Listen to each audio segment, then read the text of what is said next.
Islam memandang Nabi Ibrahim sebagai salah satu nabi dan rasul, dan termasuk dalam kelompok ulul azmi. Bersama putranya, Nabi Ismail. Nabi Ibrahim dikenal sebagai peninggi pondasi Ka'bah yang kemudian menjadi kiblat umat muslim seluruh dunia. Hari Raya Idul Adha juga menjadi pengingat akan peristiwa penyerahan sepenuhnya Nabi Ibrahim atas perintah Allah Subhanahu wa Ta'ala. Dia juga dikenal dengan gelarnya, Khalilullah, yaitu, kesayangan Allah. Dalam Al-Quran juga ditegaskan bahwa Islam yang dibawa Nabi Muhammad merupakan kesinambungan dari ajaran Nabi Ibrahim. Nabi Ibrahim lahir dari seorang ayah yang bekerja sebagai pembuat patung yang biasanya dijadikan sesembahan. Terkait tempat kelahirannya, pendapat paling masyhur menyatakan bahwa Nabi Ibrahim lahir di Babilonia di kota Ur-Kasdim. Ada juga yang berpendapat bahwa dia lahir di sebuah dataran rendah di Damaskus. Sangat mungkin kepercayaan yang dianut masyarakat kala itu adalah agama Mesopotamia kuno yang menyembah banyak dewa dan dewi. Pendapat lain menyebutkan bahwa kaum Nabi Ibrahim merupakan pemuja benda-benda langit seperti matahari, bulan, dan bintang, dan patung-patung yang digunakan untuk ritual merupakan perlambang dari benda-benda langit tersebut, sebagaimana berhala-berhala yang disembah kaum Nabi Nuh adalah perlambang dari orang-orang saleh yang telah meninggal. Dalam kronik legenda bangsa Yahudi disebutkan bahwa Nabi Ibrahim lahir pada masa kekuasaan seorang penguasa zalim bernama Namrud. Disebutkan bahwa Namrud melihat pertanda melalui bintang-bintang bahwa akan ada seorang anak laki-laki yang lahir, yang akan menghancurkan kekuasaannya. Setelah berdiskusi dengan para penasihatnya, dikeluarkanlah maklumat bahwa setiap bayi laki-laki yang lahir harus dibunuh. Saat mendekati waktu kelahiran, ibu Nabi Ibrahim kemudian pergi keluar kota dan melahirkan di sebuah gua. Ibu Nabi Ibrahim kemudian meninggalkannya di sana dengan berat hati dan Nabi Ibrahim yang masih bayi diasuh oleh malaikat Jibril. Di sana Nabi Ibrahim tumbuh dengan sangat cepat, bahkan bisa berjalan dan bicara saat baru berusia 20 hari. Kisah ini tidak terdapat dalam Al-Quran maupun Alkitab. Salah satu mukjizat yang dialami Nabi Ibrahim yang disebutkan dalam Al-Quran adalah terkait kekuasaan Allah Subhanahu wa Ta'ala adalah menghidupkan makhluk yang telah mati. Nabi Ibrahim meminta kepada Allah Subhanahu wa Ta'ala memperlihatkan cara menghidupkan orang-orang yang telah mati untuk memantapkan hatinya. Allah Subhanahu wa Ta'ala kemudian memerintahkan agar Nabi Ibrahim melatih 4 ekor burung sehingga mereka dapat segera mendatanginya bila dipanggil. Setelah terlatih, burung-burung tersebut disembelih dan dicincang, kemudian jasadnya dipencarkan dan diletakkan di tiap-tiap bukit. Saat Nabi Ibrahim memanggil burung-burung tersebut, mereka segera mendatanginya seperti sebelumnya. Nabi Ibrahim awalnya berdakwah kepada ayahnya. Dengan lembut dia menegaskan agar ayahnya meninggalkan sesembahan lamanya yang tidak dapat mendengar, melihat, dan memberi pertolongan sedikit pun. Nabi Ibrahim juga menyatakan bahwa dia telah mendapat sebagian ilmu atau wahyu yang tidak dimiliki ayahnya, sehingga Nabi Ibrahim meminta agar ayahnya mau menurutinya. Meski demikian, ayahnya menolak ajakan Ibrahim, bahkan mengancam akan merajamnya, dan menyuruh Nabi Ibrahim meninggalkannya. Nabi Ibrahim kemudian menjauhkan diri dari ayahnya sembari memintakan ampun ayahnya kepada Allah Subhanahu wa Ta'ala. Al-Quran menjelaskan bahwa permintaan ampun Nabi Ibrahim pada ayahnya hanyalah karena suatu janji yang telah diikrarkannya pada ayahnya. Namun setelah jelas bahwa ayahnya adalah musuh Allah Subhanahu wa Ta'ala, Nabi Ibrahim berlepas diri darinya. Nabi Ibrahim juga berdakwah pada kaumnya. Sebagaimana seruan para rasul yang lain, Nabi Ibrahim menyeru kaumnya untuk bertakwa kepada Allah Subhanahu wa Ta'ala, mengesahkannya, dan meninggalkan sesembahan lain. Nabi Ibrahim juga menegaskan bahwa sesembahan mereka tidak mampu memberi rezeki pada penyembahnya. Kaumnya menyatakan bahwa mereka melakukan penyembahan ini lantaran telah menjadi tradisi sejak leluhur mereka. Nabi Ibrahim kemudian bertekad untuk melakukan tipu daya pada berhala-berhala sembahan kaumnya saat mereka pergi. Sebagian berpendapat bahwa Nabi Ibrahim hanya mengatakan tekadnya dalam hati. Dan ada juga yang berpendapat bahwa Nabi Ibrahim mengatakannya secara lisan dan itu didengar sebagian kaumnya. Dalam legenda bangsa Yahudi disebutkan bahwa pada suatu hari, ada seorang wanita tua yang hendak membeli berhala dari Nabi Ibrahim karena berhala miliknya dicuri saat dia sedang mandi. Nabi Ibrahim kemudian menyatakan bahwa patung sesembahan tersebut bukanlah Tuhan karena dia bisa dicuri seperti itu.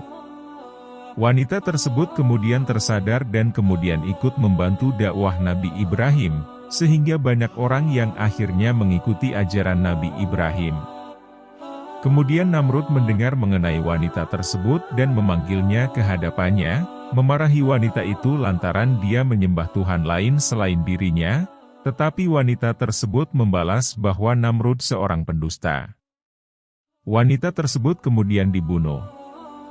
Disebutkan bahwa kaum Nabi Ibrahim saat itu memiliki perayaan tahunan yang dilaksanakan di pinggiran kota.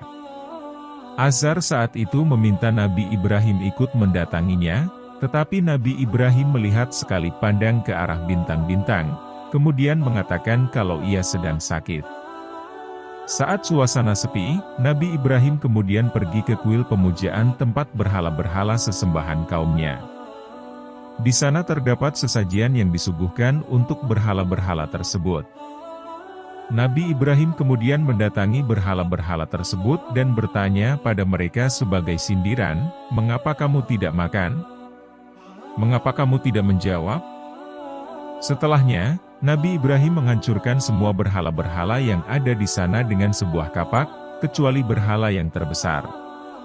Nabi Ibrahim kemudian meletakkan kapaknya di tangan berhala terbesar yang masih utuh tersebut, untuk memberi kesan bahwa berhala induk tersebut cemburu dengan berhala-berhala kecil yang dianggap tidak pantas disembah bersamanya. Saat penduduk kembali, mereka terkejut ketika melihat keadaan berhala-berhala tersebut dan bertanya-tanya mengenai jati diri pelakunya. Sebagian penduduk kemudian mengatakan bahwa Nabi Ibrahim dikenal suka mencela sesembahan mereka. Nabi Ibrahim kemudian ditanya, "Apakah kamu yang melakukan perbuatan ini terhadap Tuhan-Tuhan kami, Ibrahim?" Nabi Ibrahim kemudian membalas, "Sebenarnya patung yang besar itulah yang melakukannya. Maka tanyakanlah kepada berhala itu jika dia dapat berbicara." Setelahnya, mereka membalas, "Sesungguhnya kaum telah mengetahui bahwa berhala-berhala itu tidak dapat berbicara." Mendengar jawaban kaumnya, Nabi Ibrahim segera membalikkan keadaan dengan mengatakan, "Mengapa kamu menyembah selain Allah Subhanahu wa Ta'ala? Sesuatu yang tidak dapat memberi manfaat sedikit pun, dan tidak mendatangkan mudarat kepada kamu? Celakalah kamu dan yang kamu sembah selain Allah Subhanahu wa Ta'ala. Tidakkah kamu mengerti?" Kaumnya marah setelah mendengar bantahan Nabi Ibrahim. Para penduduk tidak bisa menang debat dengan Nabi Ibrahim, sehingga mereka mengalihkan permasalahan dan menggunakan kekuatan untuk membungkam Nabi Ibrahim dengan cara berusaha dilemparkan ke dalam api. Dalam legenda bangsa Yahudi disebutkan bahwa sebelum dilemparkan ke api, Nabi Ibrahim dipenjara selama setahun tanpa makan dan minum. Pada masa itu, Allah Subhanahu wa Ta'ala kemudian mengutus malaikat untuk memberi Nabi Ibrahim makan dan minum sehingga dia tetap hidup. Kemudian diusulkan kepada Namrud bahwa Nabi Ibrahim harus dibakar hidup-hidup di hadapan halayak agar para penduduk dapat terus mempercayai Namrud. Setelah diputuskan bahwa Nabi Ibrahim akan dihukum bakar, para penduduk segera mengumpulkan kayu bakar dari segala penjuru selama berhari-hari, sampai seorang wanita yang sedang sakit juga bernazar akan ikut mengumpulkan kayu bakar jika sudah sembuh. Kemudian mereka menggali lubang yang sangat besar tempat kayu-kayu tersebut dinyalakan. Api menyala sangat besar sehingga tidak ada yang bisa mendekat. Nabi Ibrahim diikat dan dibelenggu, kemudian dilemparkan ke tengah api menggunakan manjanik. Saat dilempar, Nabi Ibrahim mengucapkan, "Cukuplah Allah Subhanahu wa Ta'ala sebagai pelindung kami." Allah Subhanahu wa Ta'ala kemudian memerintahkan, "Wahai api, jadilah kamu dingin dan penyelamat bagi Ibrahim." Kobaran api tersebut hanya membakar ikatan Nabi Ibrahim, tapi tidak tubuh maupun pakaiannya. Ada yang mengatakan bahwa Nabi Ibrahim berada dalam kobaran api selama 40-50 hari. Sebuah riwayat menyebutkan bahwa ayah Ibrahim kemudian berkata, "Sebaik-baik Tuhan adalah Tuhanmu, Ibrahim." Al-Quran mengisahkan mengenai perdebatan mengenai Tuhan antara Ibrahim dengan orang kafir, yang biasanya ditafsirkan sebagai Namrud. Nabi Ibrahim mengatakan, "Tuhanku ialah yang menghidupkan dan mematikan." Orang tersebut membalas, "Aku juga bisa menghidupkan dan mematikan." Maksud dari jawabannya adalah dia membunuh seseorang dan memberikan ampunan kepada orang lain. Nabi Ibrahim kemudian melanjutkan, "Allah Subhanahu wa Ta'ala menerbitkan matahari dari timur, maka terbitkanlah ia dari barat." Maka orang tersebut kebingungan dan tidak dapat menjawab balik Ibrahim. As-Suddi menjelaskan bahwa perdebatan ini terjadi setelah peristiwa pembakaran Ibrahim. Disebutkan bahwa Namrud biasanya memiliki jatah makanan yang dibagikan kepada penduduk. Namun Nabi Ibrahim tidak mendapat jatah lantaran perdebatannya dengan Namrud. Untuk menenangkan keluarganya, dia mengisi kantongnya dengan pasir. Saat dia pulang dan tidur, istrinya, Siti Sarah, membuka kantong tersebut yang ternyata telah menjadi bahan makanan. Siti Sarah lantas mengolahnya menjadi hidangan lezat. Saat Nabi Ibrahim menanyakan asal makanan tersebut, Siti Sarah menjawab bahwa ini berasal dari kantong yang dibawa Ibrahim. Nabi Ibrahim menyadari bahwa itu merupakan rezeki yang dikaruniakan Allah Subhanahu wa Ta'ala. Setelahnya, Nabi Ibrahim diperintahkan Allah Subhanahu wa Ta'ala untuk hijrah atau keluar dari negeri tersebut menuju Syam, juga disebut Tanah Kan'an dalam Alkitab. Disebutkan dalam Alkitab bahwa yang turut pergi bersama Ibrahim adalah Terah, Azar, atau ayah Nabi Ibrahim, Sarah, istri Nabi Ibrahim, dan Lot, keponakan Nabi Ibrahim. Dalam perjalanan, mereka berhenti di Haran, yang kerap diidentifikasikan sebagai Haran, yang penduduknya menyembah bintang. Dalam surah Al-An'am disebutkan bahwa suatu malam saat melihat bintang, Nabi Ibrahim berkata, "Inilah Tuhanku." Namun saat bintang tersebut terbenam, dia mengatakan, "Saya tidak suka kepada yang tenggelam." Saat melihat bulan terbit, dia berkata, "Inilah Tuhanku." Setelah bulan tersebut terbenam, dia berkata, "Sesungguhnya jika Tuhanku tidak memberi petunjuk kepadaku, pastilah aku termasuk orang yang sesat." Saat melihat matahari terbit, dia berkata, "Inilah Tuhanku. Inilah yang lebih besar." Maka saat matahari tersebut terbenam, Nabi Ibrahim berkata kepada kaumnya, "Hai kaumku, sesungguhnya aku berlepas diri dari yang kamu persekutukan. Sesungguhnya aku menghadapkan diriku pada Tuhan yang menciptakan langit dan bumi, dengan cenderung kepada agama yang benar, dan aku bukanlah termasuk orang-orang yang mempersekutukan Allah Subhanahu wa Ta'ala." Banyak literatur Islam yang menyebutkan bahwa kisah Ibrahim dalam Al-An'am adalah upaya Nabi Ibrahim mencari Tuhan semasa belia. Namun Ibnu Katsir membantah pendapat tersebut dan menyatakan bahwa itu sebenarnya adalah nasihat Nabi Ibrahim kepada penduduk Haran. Nabi Ibrahim menggunakan bahasa sindiran sebagaimana saat dia bertanya pada berhala alasan mereka tidak memakan sesajian atau saat menyuruh kaumnya untuk bertanya pada satu-satunya berhala yang masih utuh mengenai rusaknya berhala-berhala yang lain yang ada di kuil. Alkitab menyebutkan bahwa Terah, Azar, meninggal di Haran pada usia 205 tahun. Ayah Nabi Ibrahim meninggal dalam keadaan masih tidak mengimani ajaran Nabi Ibrahim. Setelahnya, Nabi Ibrahim melanjutkan perjalanan dan tiba ke Syam. Saat negeri Syam mengalami paceklik hebat, Ibrahim dan keluarganya pindah ke Mesir. Dalam sebuah riwayat disebutkan bahwa raja memerintahkan untuk membawa Siti Sarah ke istananya saat mendengar laporan dari para punggawanya mengenai kecantikan Siti Sarah. Saat utusan raja tiba dan menanyai mengenai Siti Sarah, Nabi Ibrahim menjawab bahwa dia adalah saudarinya. Nabi Ibrahim juga berpesan kepada Siti Sarah agar mengaku sebagai saudarinya, agar raja tersebut tidak membunuh Nabi Ibrahim. Setelah Siti Sarah dibawa ke istana, raja berusaha menyentuh Siti Sarah, tetapi tangannya menjadi lumpuh mendadak. Raja memohon agar Siti Sarah berdoa pada Allah untuk menyembuhkannya dan Siti Sarah melakukannya. Setelah tangannya pulih, raja kembali mengulangi perbuatannya, tetapi dia mengalami kelumpuhan yang lebih berat dari sebelumnya. Raja kembali meminta Siti Sarah mendoakannya dan berjanji tidak akan mengganggunya lagi.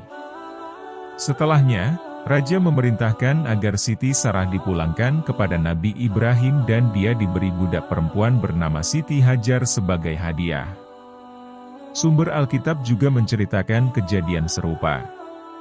Nabi Ibrahim diberi banyak budak dan hewan ternak karena raja ingin menjadikan Siti Sarah sebagai istrinya. Namun raja dan seisi istananya kemudian terkena tulah. Raja kemudian menyalahkan Nabi Ibrahim karena mengaku bahwa Siti Sarah adalah saudarinya. Kemudian Siti Sarah dikembalikan kepada Nabi Ibrahim.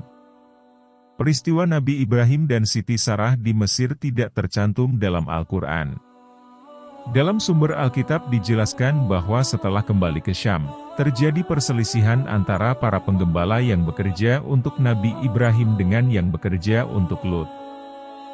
Hal ini lantaran tempat kediaman mereka tidak cukup luas untuk mereka berdua yang memiliki harta dan hewan ternak melimpah. Lut kemudian memilih pindah ke kota-kota di kawasan lembah Yordania dan berkemah di dekat Sodom. Nabi Ibrahim sendiri kemudian pindah di dekat Hebron. Beberapa tafsiran Alkitab menyebutkan bahwa dalam memilih tempat baru, Nabi Lut dipandang lebih mementingkan keuntungan pribadi. Hal ini karena dia memilih menetap di dekat Sodom hanya karena daerah tersebut adalah tempat yang subur, tanpa mempedulikan penduduknya yang suka berbuat jahat. Al-Quran tidak menjelaskan mengenai perpisahan Nabi Ibrahim dan Nabi Lut, tetapi disebutkan bahwa Allah memang mengutus Nabi Lut pada kaum Sodom untuk berdakwah. Sumber Alkitab juga menyebutkan bahwa kawasan lembah Yordania kemudian memberontak melawan pemerintahan Elam yang saat itu dipimpin Raja Kedorlaomer. Pasukan Elam kemudian menyerang kota-kota di lembah Yordania dan menawan banyak orang, termasuk Nabi Lut dan keluarganya. Kejadian ini dikenal dengan pertempuran Sidim. Nabi Ibrahim yang mengetahui kejadian tersebut kemudian menghimpun 318 budak terlatih dan mengejar pasukan Elam, mengalahkan mereka di daerah Hoba yang terletak di sebelah utara Damaskus, dan kemudian berhasil membebaskan Nabi Lut. Kisah ini tidak terdapat dalam Al-Quran. Ibnu Katsir dalam karyanya, mengutip Alkitab, menuliskan bahwa Siti Sarah kemudian memberikan Siti Hajar sebagai selir atau menjadi istri Ibrahim lantaran dia sudah yakin tidak akan memiliki anak. Namun setelah mengandung, Siti Hajar menjadi merasa lebih mulia dari Siti Sarah dan itu membuat marah Siti Sarah sehingga dia memberi hukuman yang berat kepada Siti Hajar. Siti Hajar kemudian melarikan diri, tetapi dia didatangi malaikat yang menyuruhnya untuk kembali sembari menenangkannya bahwa Allah Subhanahu wa Ta'ala akan memperbanyak keturunannya sampai tak bisa dihitung, juga menyuruhnya untuk memberikan anaknya dengan nama Ismail karena Allah Subhanahu wa Ta'ala mendengar penindasan atas Hajar. Disebutkan bahwa Ismail lahir pada saat Ibrahim berusia 86 tahun. Terdapat perbedaan pendapat mengenai status Siti Hajar. Sebagian menyatakan bahwa dia adalah selir Nabi Ibrahim, sebagian menyatakan bahwa dia adalah istrinya. Pendapat lain menyatakan bahwa awalnya Siti Hajar adalah selir Nabi Ibrahim, kemudian setelah Siti Sarah wafat, Nabi Ibrahim menikahi dan menjadikan Siti Hajar sebagai istri, kemudian memberinya nama baru, Keturah. Terkait asal-usulnya, beberapa sumber Islam dan Yahudi menyebutkan bahwa Siti Hajar adalah seorang putri. Midras Bereshit Rabbah dan sebagian literatur Muslim menyebutkan bahwa Siti Hajar adalah anak perempuan dari raja yang berusaha mengambil Siti Sarah sebagai istri atau selirnya saat di Mesir. Pendapat lain menyatakan bahwa dia adalah anak perempuan dari seorang raja yang masih keturunan Nabi Saleh. Ayah Hajar kalah dalam peperangan dan raja yang menang perang, yang mengambil Siti Sarah di kemudian hari, kemudian menjadikan Siti Hajar tawanan dan pelayan di istananya. Al-Quran sendiri tidak memberikan keterangan mengenai perselisihan antara Siti Sarah dan Siti Hajar atau mengenai asal-usul Siti Hajar. Dalam sebuah riwayat hadits diterangkan bahwa Nabi Ibrahim mendapat perintah untuk mengungsikan Siti Hajar dan Ismail dari Syam dan menempatkan mereka di tengah padang pasir tak berpenghuni. Saat Nabi Ibrahim beranjak pergi, Siti Hajar membuntutinya dan bertanya, "Wahai Ibrahim, engkau hendak kemana? Apakah kamu akan meninggalkan kami di lembah yang tidak ada seorang manusia dan tidak ada suatu tanaman pun ini?" Namun Nabi Ibrahim tetap tidak menjawab meski Siti Hajar bertanya berkali-kali. Setelahnya, Siti Hajar mengganti pertanyaannya, "Apakah Allah Subhanahu wa Ta'ala yang memerintahkanmu melakukan semuanya ini?" Barulah Nabi Ibrahim memberi jawaban, "Iya."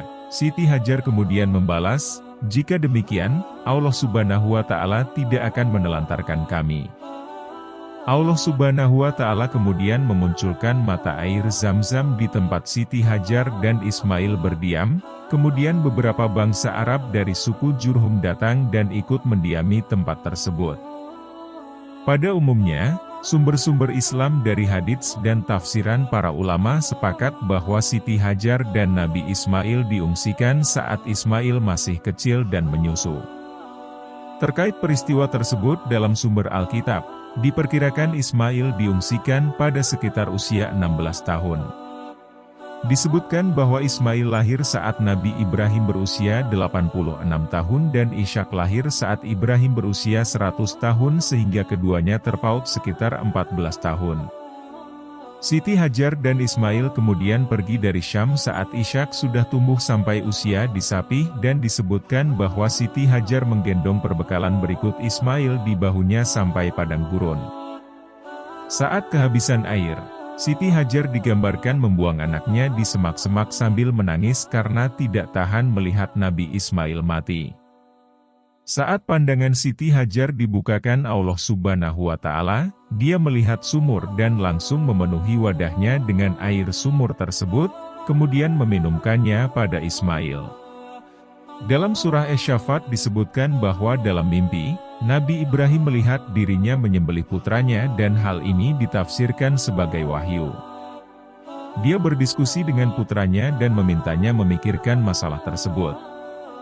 Anaknya menjawab, "Wahai bapakku, kerjakanlah yang diperintahkan kepadamu, insya Allah engkau mendapatiku termasuk orang-orang yang sabar." Maka keduanya kemudian melaksanakan mimpi tersebut. Saat Nabi Ibrahim membaringkan putranya tersebut dan siap menyembelihnya, ada sebuah suara menyeru, "Hai Ibrahim, sesungguhnya kamu telah membenarkan mimpi itu." Kemudian putranya tersebut diganti dengan hewan sembelihan yang besar. Terdapat perbedaan pendapat mengenai identitas anak Nabi Ibrahim yang disembelih.